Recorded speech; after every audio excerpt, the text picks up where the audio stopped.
I'm standing in a hotel ballroom, holding a wedding invitation with the wrong date printed on it. Tomorrow, not today. Through the windows, I can see my son's wedding ceremony happening right now on the lawn. White chairs arranged in perfect rows. A string quartet playing. Derek in his tuxedo at the altar. I watch my own son get married from outside, like a stranger pressing his face against a store window. My hands shake as I stare at the invitation. The embossed letters mock me. Please join us on June 16th. Today is June 15th. I arrived a day early to surprise them, to help with last-minute details, to be there for my son. Instead, I'm discovering that my daughter-in-law orchestrated this. Vanessa wanted me to miss it. She wanted me to show up tomorrow to an empty venue, humiliated and alone. Something inside me breaks. Then it reshapes into something sharper, colder. I smooth down my shirt, check my reflection in the glass door, and walk into that wedding with my head held high. Nobody planned for this. Nobody expected me. I'm Hank Morrison, and I just caught my daughter-in-law in the biggest lie of her life. Before we continue, I would like to know where you're watching from in the comment section. Also hit the subscribe button and share this video, as this will help this video to travel far, so others can learn also. I wasn't always this quiet and careful. 20 years ago, I built Morrison Consulting from nothing. Just me, a laptop, and an idea about helping struggling businesses find their footing. I learned to read people, to spot patterns others missed, to document everything and trust my instincts. My wife, Patricia, died 6 years ago. Cancer took her fast, and Derek was all I had left. We were close then. He'd call me every Sunday. We'd meet for lunch twice a month. He told me about his promotion, his new apartment, his dreams. I was proud of the man he'd become. Then he met Vanessa 2 years ago. She was charming at first. Bright smile, polite questions, always touching Derek's arm like he was her lifeline. But I noticed small things. How she'd steer conversations away from me. How she'd change the subject when Derek mentioned our fishing trips. How she'd check her phone whenever I spoke. Patricia taught me to trust my gut. My gut told me Vanessa was trouble. But Derek was in love, and I kept my mouth shut. I wish I hadn't. The changes started slowly. Derek stopped calling every Sunday. Then it became every other week. Then once a month. When I'd reach out, his texts were short, busy with work. Vanessa and I have plans. I'll call you later. He never did. I'd leave voicemails. Hey, son, just checking in. Call me when you can. Silence. I'd text on holidays. Happy Thanksgiving. Want to grab dinner? He'd reply hours later with some excuse. Vanessa always had family plans. Vanessa had booked a trip. Vanessa needed him for something. I started wondering if my messages were even reaching him. 6 months ago, I drove to their apartment unannounced. Derek answered the door, looking uncomfortable. Dad, what are you doing here? Like I was a stranger. Like showing up at my son's home was a crime. Vanessa peered behind him, her smile tight. Hank, what a surprise. The way she said it wasn't welcoming. I asked if we could talk. Derek glanced at Vanessa. She touched his shoulder and said, We're actually heading out. They weren't. I could see their dinner on the table behind them, still steaming. I left feeling hollow. The wedding invitation arrived 3 weeks ago. Thick cardstock, gold lettering, elegant design. Derek Morrison and Vanessa Chun request your presence. I held it like a lifeline. He still wanted me there. We could fix this. I called Derek immediately. He picked up on the fourth ring. Dad. Hey. His voice was distant, distracted. I told him how happy I was. How I couldn't wait to celebrate with him. There was a long pause. Then Vanessa's voice in the background. Is that your father? Derek cleared his throat. Listen, Dad. About the wedding. It's going to be small. Intimate. Just close family and friends. I said I understood. I was close family. Another pause. Right. Of course. We'll see you there. Something in his tone felt wrong. Rehearsed. Like he was reading from a script Vanessa had written. I asked if he needed help with anything. He said no. I asked if we could meet for lunch before the wedding. He said he was swamped. I asked if everything was okay. He said everything was fine. Everything wasn't fine. I just didn't know how bad it was yet. I'm a planner. Always have been. So I booked my hotel room near the venue 2 weeks in advance. I packed my best suit. I bought a generous check as a wedding gift. I rehearsed a toast in case Derek asked me to speak. I wanted everything perfect. The night before I left, I couldn't sleep. I kept thinking about Patricia. How she'd know exactly what to say to Derek. How she'd cut through Vanessa's games with one look. How she'd hold my hand and tell me everything would work out. I missed her so much it physically hurt. I got up at 4 a.m, made coffee, and stared at the invitation on my kitchen counter. June 16th, tomorrow. I'd arrive today. Check into the hotel, maybe grab dinner nearby. Stay rested for the big day. Be the father Derek deserved, even if he couldn't see it right now. I loaded my car, locked my house, and started the 3-hour drive. The whole way there, I thought about what I'd say to Derek, how I'd pull him aside and tell him I loved him, how I'd welcome Vanessa into our family, despite my reservations, how I'd try harder to connect with her. I had no idea I was driving into an ambush. I reached the hotel around noon. The lobby was gorgeous. Marble floors, crystal chandeliers, floor-to-ceiling windows overlooking manicured gardens. I checked in, dropped my bags in my room, and decided to walk the grounds. Maybe I'd run into Derek or some early guests. That's when I saw the white tent being assembled on the back lawn. Workers carried chairs. A florist arranged massive bouquets. A woman with a clipboard barked orders into a headset. This wasn't set up for tomorrow. This was set up for today. My stomach dropped. I walked closer. A sign near the entrance read, Morrison Chin Wedding, June 15th, 3 p.m. June 15th. Today. I checked my phone. It was 12:47 p.m. The ceremony started in 2 hours. I pulled out my invitation. June 16th, tomorrow.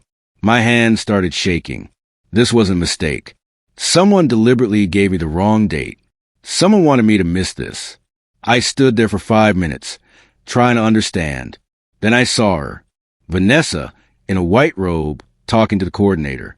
She laughed at something, tossed her hair, looked radiant, looked like a woman who thought she'd won. That's when I knew this was her doing, and I was about to ruin her perfect plan. I went back to my room and sat on the edge of the bed. My mind raced.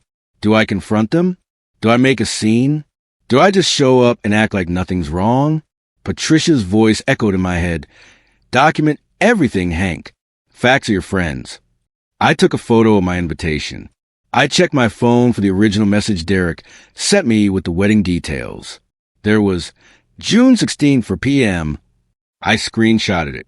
I scrolled through my texts with Derek over the past 6 months. Short responses. Canceled plans. Excuses.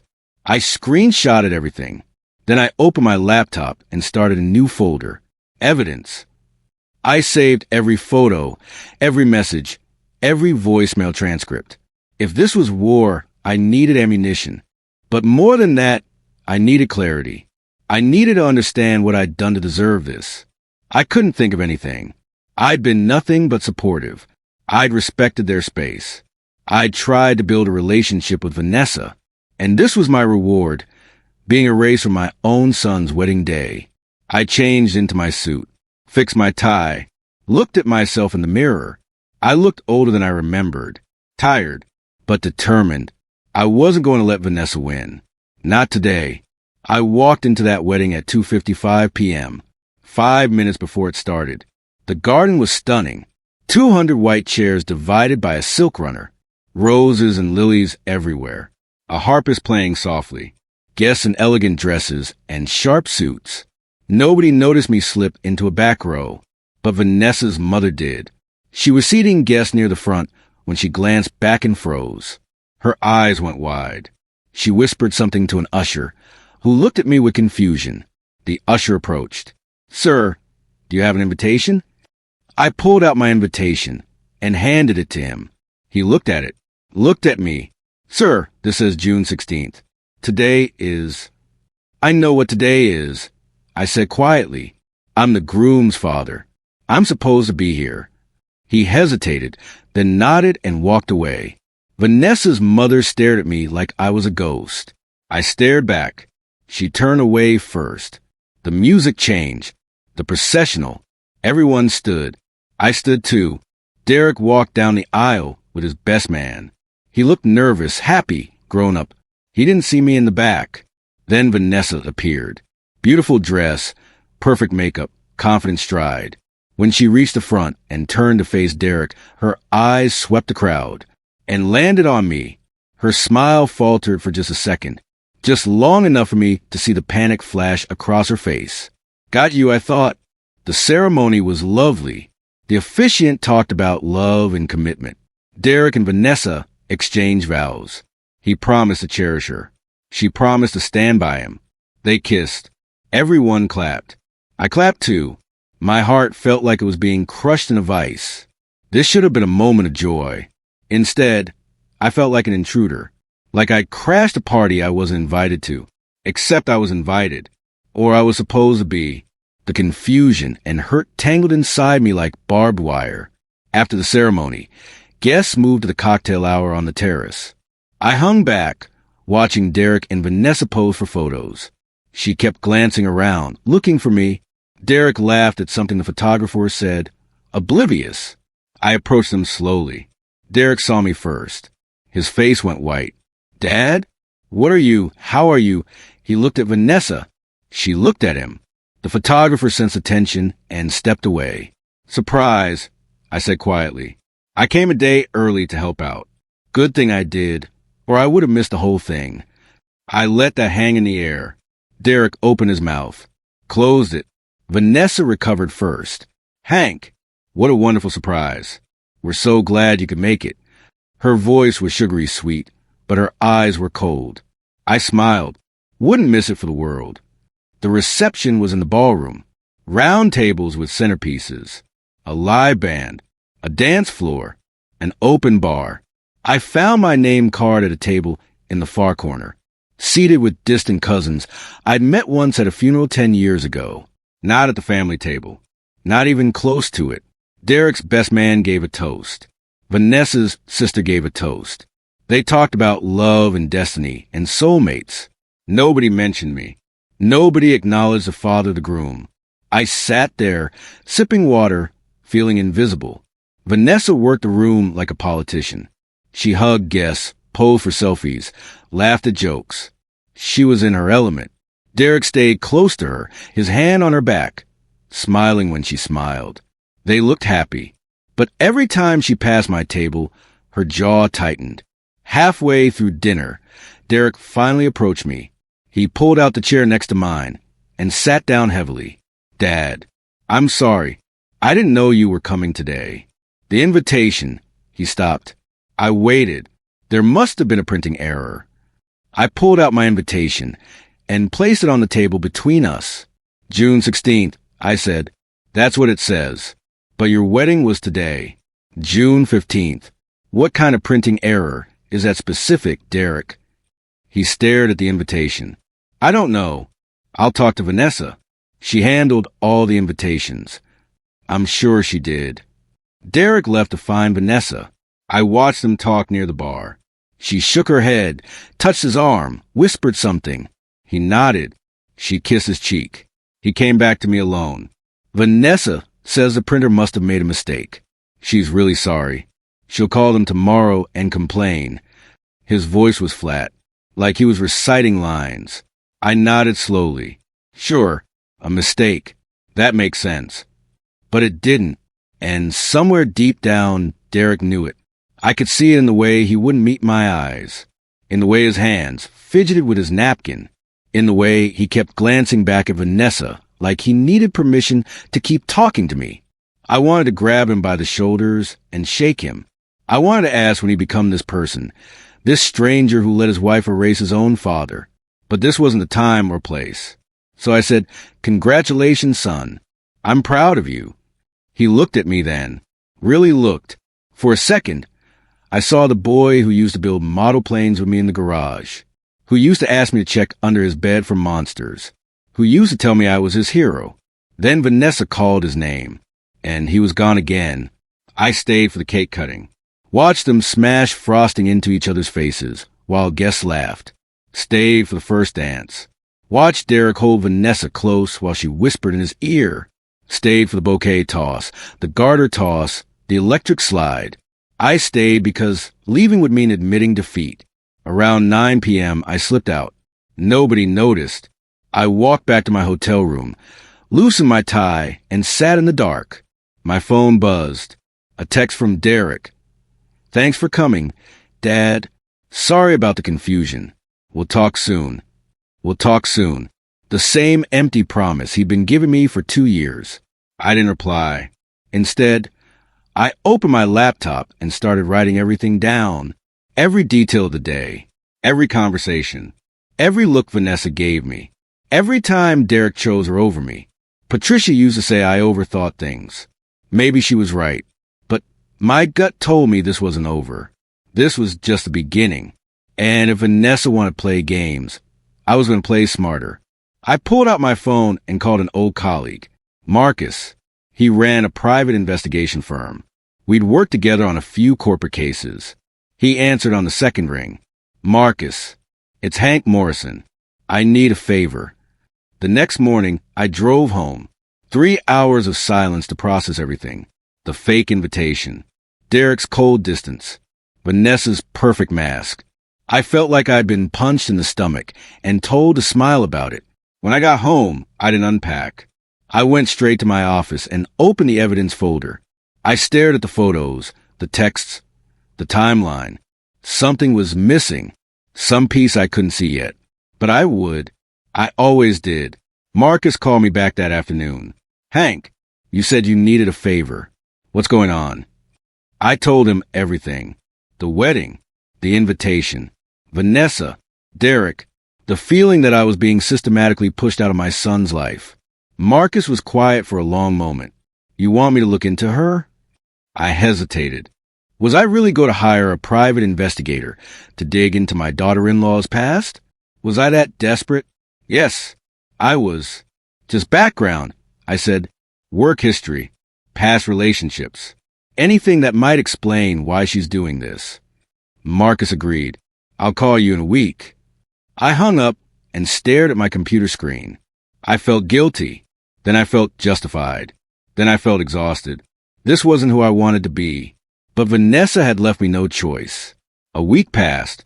No word from Derek. I sent him a text. "Hope the honeymoon is amazing. Love you." He replied 2 days later. "Thanks. Love you too." 3 words. That was it. 3 words from my only son after I'd been humiliated at his wedding. I threw myself into work. Client meetings, strategy sessions, proposals, anything to keep my mind busy. But at night, alone in my house, the anger crept back in, the hurt, the confusion. Why was Vanessa doing this? What had I done to her? Marcus called on day 8. "Hank, I've got something. Can you come to my office?" I drove there immediately. His office was downtown, tucked above a Chinese restaurant. He poured us both coffee and slid a folder across his desk. "Vanessa Chun," he said, age 29, works in marketing, originally from Seattle. Parents divorced when she was 12. Mother remarried a wealthy real estate developer. Vanessa grew up comfortable. Private schools, vacations in Europe. You following?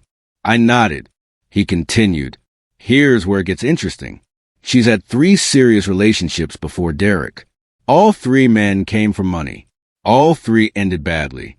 One got a restraining order against her after she keyed his car and showed up at his office unannounced 30 times in 2 months. I stared at him. She stalked him? That's what the paperwork says. Marcus opened the folder further. Photos, court documents, police reports. The restraining order was dropped after she agreed to therapy. But here's the thing, Hank. All 3 exes described the same pattern.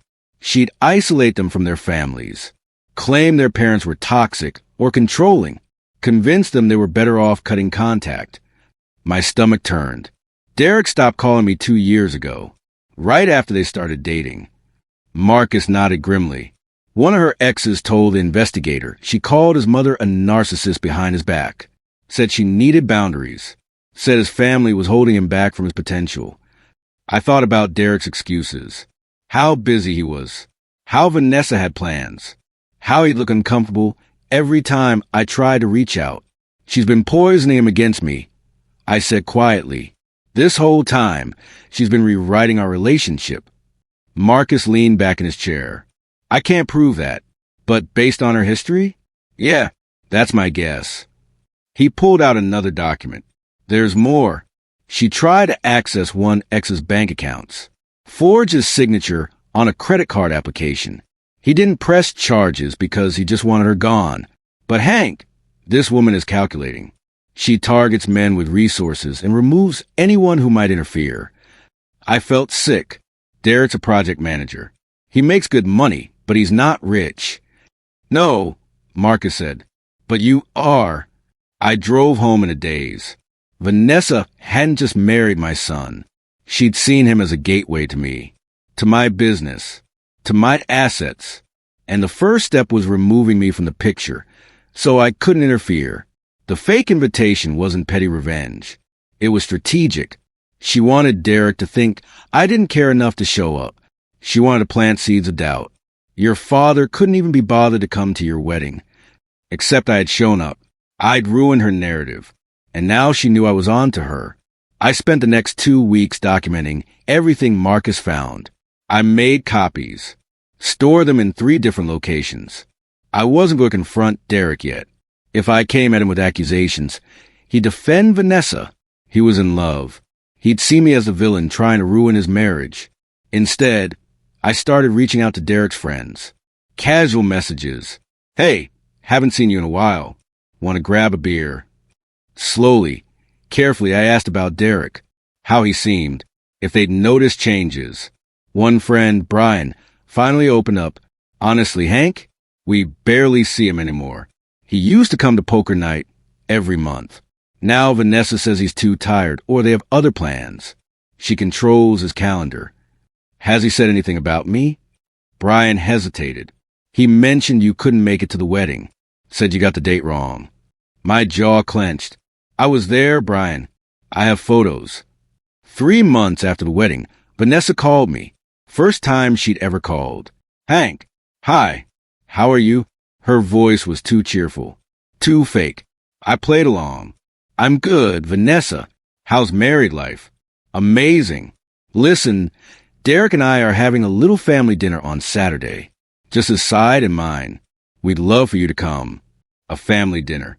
Finally, maybe Derek had pushed for this. Maybe he was trying to rebuild bridges. I'd love to, I said carefully. What time? 6 p.m. Casual. Just bring yourself. She gave me their new address. They'd moved to a bigger apartment. I thanked her and hung up. Then I called Marcus. She invited me to dinner. It's a trap. Marcus laughed. You're paranoid. But he didn't know Vanessa, like I did now. I want you to check their apartment building. See if there are security cameras. See if you can get footage from the wedding venue too. Specifically of Vanessa and me. Hank, what are you planning? I didn't know yet, but I knew I needed to be ready for whatever Vanessa was planning. Saturday came. I arrived at 6 p.m. sharp with a bottle of wine and a bouquet of flowers. Derek answered the door. He hugged me. It felt stiff, obligatory, but it was something. Hey, Dad, thanks for coming. Inside, the apartment was beautiful. Modern furniture. Expensive art. Vanessa had good taste. Expensive taste. Vanessa's parents were there. Her mother, Helen, looked me over like I was a used car she was considering.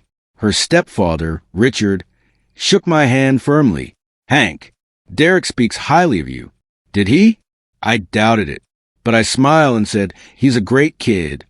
Dinner was awkward. Vanessa dominated the conversation. She talked about her job, their honeymoon in Bali, their plans to buy a house. Helen asked about my business. I gave vague answers. Richard mentioned he was in real estate development. If you ever want to invest, Hank, let me know.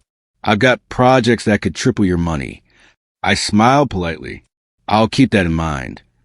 Vanessa's eyes gleamed. There it was. The real reason for this dinner. They wanted my money, not my presence, not my relationship with Derek, my bank account. After dinner, Vanessa pulled me aside. Hank, I want to apologize for the wedding confusion. I feel terrible. Her eyes were wide, innocent. She was good. It's fine, Vanessa. These things happen. Derek feels awful. He loves you so much. He talks about you all the time. I wanted to call her a liar, but I smiled. I love him too. 2 days later, Marcus sent me a video file. Security footage from the wedding venue. Time-stamped, dated. It showed Vanessa 3 weeks before the wedding, talking to printer. She handed them a stack of invitations. The printer asked a question. Vanessa shook her head and pointed to one specific invitation. My invitation. She said something. The printer nodded. Marcus had a lip reader analyze the footage. Vanessa's words. This one gets June 16th. The rest get June 15th. Family mistake. We're playing a joke on him. A joke. She told him it was a joke. She deliberately gave me the wrong date and covered her tracks by making it seem harmless. I had her, on camera, admitting to it, but I still couldn't go to Derek. He'd say she made a mistake. He'd say I was twisting it. He'd choose her. So I waited, and I planned. I hired a forensic accountant to review Derek's finances. Within a week, I had my answer. In the 3 months since the wedding, Derek had co-signed on 2 credit cards in Vanessa's name. Combined limit, $50,000. He'd also added her to his checking account. She drained $7,000 in a month on clothes, restaurants, and spa treatments. Derek had no idea. He was working 60-hour weeks, while Vanessa spent his money and plotted to get mine. I wanted to scream. I wanted to shake him. But I stayed quiet, because I was building a case. For months after the wedding, Derek finally called me. Not texted. Called. Dad, can we meet for lunch? Just us. My heart leaped. Of course. When? We met at a diner near his office. He looked tired, thinner, stressed. We ordered burgers and coffee. For a while, we just ate in silence. Then he said, I'm sorry I've been distant. Work's been crazy. Vanessa's been planning so much for the house. It's just a lot. I nodded. I understand. He picked at his fries. I know you and Vanessa don't really click. But she's trying, Dad. She really is. That dinner, she pushed for that. She wants you in our lives. I almost laughed. Almost. But I just said, I appreciate that. He looked at me. Really looked. Are we okay? You and me? I wanted to tell him the truth. That no, we weren't okay. That his wife was manipulating him. That I had proof. That I loved him too much to watch him destroy his life. But I couldn't. Not yet. We're okay, son. I promise. He smiled, relieved, and I felt like a liar. Another month passed. Marcus called me with more findings. Hank, Vanessa's been contacting your business partners. She introduced herself as your daughter-in-law and asked if they'd be interested in investing in her husband's new venture. She's using your name to legitimize herself. I closed my eyes. What venture? Marcus sent me screenshots. Vanessa had created an LLC in Derek's name, a consulting firm. Except Derek didn't know about it. She'd forged his signature on the paperwork. She was planning to funnel money from investors into this fake company and disappear. She's running a scam, Hank, and she's using your son as the fall guy. I felt rage surge through me. Not at Derek, at myself, for not acting sooner, for trying to be patient, for hoping this would resolve itself. No more. Marcus, I need you to send me everything. Every document, every photo, every piece of evidence. I'm ending this. He hesitated. What are you going to do? I'm going to tell the truth. And I'm going to let Vanessa's own actions bury her. I called Derek. I need you to come to my house. This weekend. It's important. He tried to make excuses. I cut him off. Derek, please. Just you, not Vanessa. I need to talk to you about something serious. He finally agreed. Saturday morning, he showed up. I made coffee. We sat in my office. I open my laptop. Before I show you this, I need you to know I love you. Everything I've done is because I love you. He looked confused, worried. Dad, what's going on? I started with the wedding invitation. Showed him the video of Vanessa at the printer. His face went pale. That has to be a mistake. I showed him the lip reading analysis. He shook his head. Maybe she was joking. You heard her. She said it was a joke. I moved the financial records, the credit cards, the drained accounts, the fake LLC, the forged signatures. With each document, Derek's face changed. Confusion, denial, anger, horror. This can't be real. Vanessa wouldn't. She would, Derek. And she did. I showed him Marcus's report on her exes, the restraining order, the pattern. She isolated you from me because I was the only person who could see through her. She gave me the wrong invitation because she wanted to turn you against me. She's been planning this from the beginning. Derek stood up, paced, ran his hands through his hair. I can't. He looked at me with devastated eyes. You're wrong. You have to be wrong. I handed him the folder. Go home. Look through everything. And then decide if I'm wrong. 3 days later, Derek showed up at my door at midnight. He looked destroyed. Red eyes, pale skin, shaking hands. I confronted her, he said quietly. She denied everything. Said you fabricated it all because you hate her, because you can't stand that I'm happy. I pulled him inside. What did you say? He collapsed onto my couch. I told her I needed time to think. She started crying, saying I was choosing you over her, that I was breaking her heart. And then he stopped, took a shaky breath. She said if I didn't believe her, we were done. She gave me an ultimatum.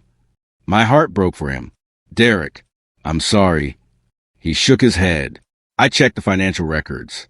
I called the LLC registrar. Everything you showed me is real. She forged my signature. Dad, she opened credit cards in my name. She's been lying to me for 2 years. He started crying. I held my son while he fell apart.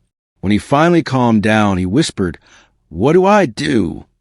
I handed him a box of tissues. You protect yourself. You file for an annulment. You cut her off from your accounts. You move forward. He nodded slowly. Will you help me? Every step of the way. The next week was a blur. Derek filed for an annulment based on fraud. He froze the joint accounts. He removed Vanessa from his insurance. He hired a lawyer. I stood beside him through all of it. Vanessa fought back hard. She called me, screamed at me, accused me of ruining her life. Derek was happy until you poisoned him against me. I stayed calm. Vanessa, I have video evidence, financial records, witness statements. If you want to fight this, we'll see you in court. She hung up. 2 days later, her lawyer contacted Derek's lawyer. She'd sign the annulment papers if Derek paid her $20,000. Derek refused. She signed anyway. She had no choice. The evidence was overwhelming. 6 months after the wedding, Derek was free. He moved back into his old apartment. Smaller, simpler, but his. He started therapy, started reconnecting with friends, and slowly, carefully, he started rebuilding our relationship. One Sunday morning, he called me. Hey, Dad, want to grab breakfast? I smiled. I'd love that. We met at our old favorite diner, ordered pancakes and bacon, talked about work, sports, nothing important, just talked, like we used to. As we left, Derek stopped me. I'm sorry for everything, for pushing you away, for not seeing what she was doing, I pulled him into a hug. You have nothing to apologize for. You were manipulated by someone you loved. That's not your fault. He hugged me back. Thank you for not giving up on me. A year later, Derek is thriving.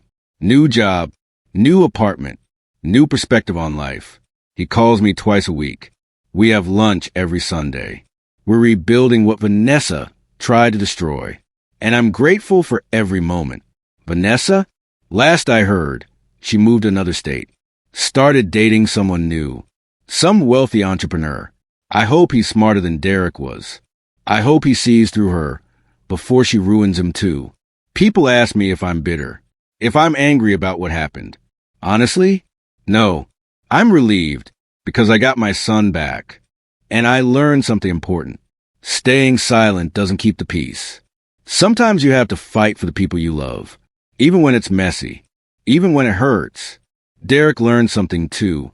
He learned that love shouldn't isolate you. It shouldn't require you to cut off your family or ignore red flags. Real love makes you stronger, not smaller. I watch him now, confident, cautious, healing, and I'm proud. Not because he survived Vanessa, but because he chose to rebuild. He chose truth over comfort. He chose us. And that's worth more than any revenge I could have planned. That's worth everything.